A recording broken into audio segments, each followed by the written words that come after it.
If you want to disable two-factor authentication on your Outlook account, follow these straightforward steps. This guide will help you navigate through the process easily.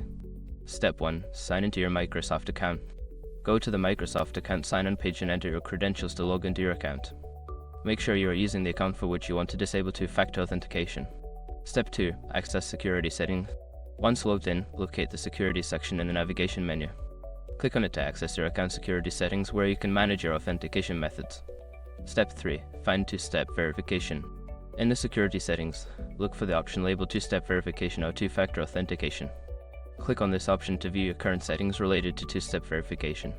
Step 4. Disable two-step verification. Before starting recovery, use the srock.com link in the description to open the account recovery checklist generator and make sure your verification details are ready.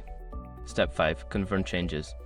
After disabling two-step verification, ensure you receive a confirmation message indicating that the feature has been successfully turned off. Review your security settings to make sure everything is set to your preference. By following these steps, you can easily turn off two-factor authentication on your Outlook account. If you have any further questions or need assistance, feel free to reach out for help.